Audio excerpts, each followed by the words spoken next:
There's a language the mind cannot speak, but the heart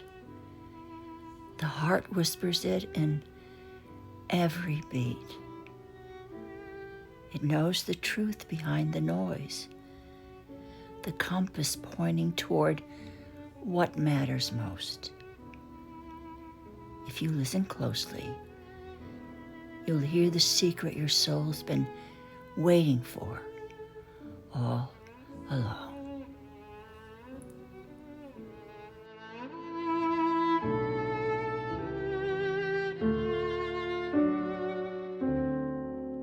Hello and welcome. It is so great to see each and every one of you again. And I know you have been wondering where I have been. I wasn't here last week, but I'm going to be honest with you. I truly was suffering from burnout with going away for the summer, most of the summer, and then having the accident that we had and everything that was involved in my life. I was just truly burned out. And I had to listen to my body, and I just had to take a week off so that I could relax and enjoy my quiet life and not have to have any heavy responsibilities. So forgive me for taking that time away from each and every one of you. I did miss you. And I was reading your comments all along, but that's about all I was doing as far as social media was going on. So forgive me, but I just had to take time off for myself. And I think it's a lesson for all of us that when you're burned out, always listen to your body. Your body is sending you messages all the time, and listen to them because your body knows you better than anybody else in the whole wide world. I know I'm probably not telling you anything that you don't know if you are my age or a little bit younger, but haven't you met people in your life that walk around with great wealth? They seem happy, even though maybe they don't have a lot of material things. And then you see people in their lifetime who have accumulated great wealth. They're successful, they're prominent, and they are truly, truly unhappy. Those people who have accumulated a lot of material things and success and wealth in their life, if they have not listened to their hearts, they will never be happy. They can, no matter how much they accumulate in life, they will never, ever find happiness. And just by chance last night, I was browsing on the television and I came up with a documentary style movie about C.S. Lewis. And he started out as a young boy as a Christian because that's how his parents raised him. But then the more educated he got, he went to Oxford and he started to question God and his beliefs and everything that maybe he was taught when he was younger. And it took him a while before he realized in adulthood that he was no longer a theist, but he really was a Christian and he believed in God. And it was that aha moment that made him truly start living his life fully. How many times have we let other people tell us the journey that we should be taking in our lives?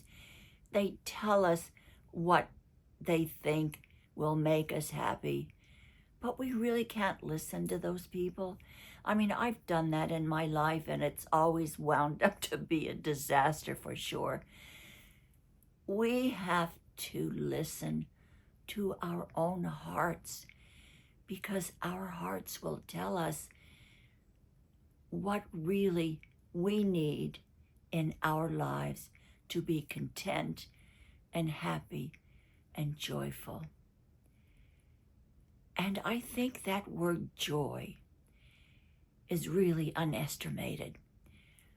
I mean, you can be happy in a way, but if you are not joyful, if you don't experience that light within yourself that enjoys the sound of the water rushing through a creek, the sound of the birds in the air, the music, if you don't get joy when you see the beauty of a flower. My daughter in Lexington tilled a small garden while I was there. It was all soil, and she had seeds, and she was planting small plants after I left. And the other day she sent me a picture of what she has taken from her garden, a picture of the flowers that she has grown. And just looking at that picture gave me great joy, because I knew that she was happy. I knew that she had joy in doing all that work herself, planting the seeds, feeding them, tilling the garden, and doing all the things necessary to bring these wonderful fruits into the earth so that she and her family can enjoy them. Simple things like that, just the joy of watching things grow in your garden. And sometimes I think along the way, after I lost my husband, I lost that joy. I didn't lose the ability to be happy, because I was happy that I had children. I felt blessed to have my grandchildren and so delighted at all of their achievements. And my son actually, it was in Las Vegas this last weekend with his bandmate, Jeff Russo, who has scored Star Trek and Fargo. He's scored a lot of movies and television series. But they were in Las Vegas at the Four Seasons Hotel with a full orchestra accompaniment behind them. And they, on the stage, were playing some and singing some of the songs that my son has written.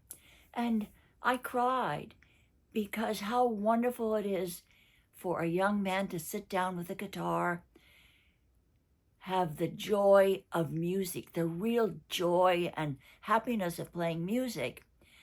And now, when he is 56 years, to be up on a stage in front of thousands of people, and not at a rock concert, but playing in a concert hall with a full orchestra behind him, bringing his music joy and bringing that joy to other people in the audience. You know, I would put a clip on here, but YouTube would strike me out because of copyright issues, so I can't show you or have you listen to any of that music. But then as a mother, I felt his joy, and it transposed onto me. But as I said earlier, I think after I lost my husband, I found pockets of joy in my life, coming to you every week. I found pockets of happiness in my life.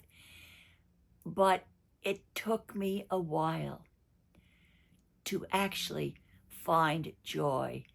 And I think this time that I took off from YouTube healed me, and I was able to open my heart up to joy. I wasn't listening to what other people said, that, oh, you should be happy and you should be grateful, you have so many blessings. But I had to reach down deep within myself to find that thing beyond happiness, which is joy. If you want to truly live fully, don't listen to what the world expects of you. Don't listen to anybody outside, but make connections. Make those connections in your life that truly give you joy, whatever they are.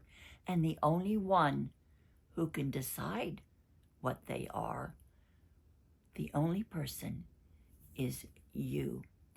And in this world of turmoil that we are going through, with all of the outside noise that we are experiencing, social media and the content that's on social media really disturbs me. And I've talked about that before with all the narcissism that seems to be going on today that never, ever that I have experienced, I don't think, in anyone in my younger years.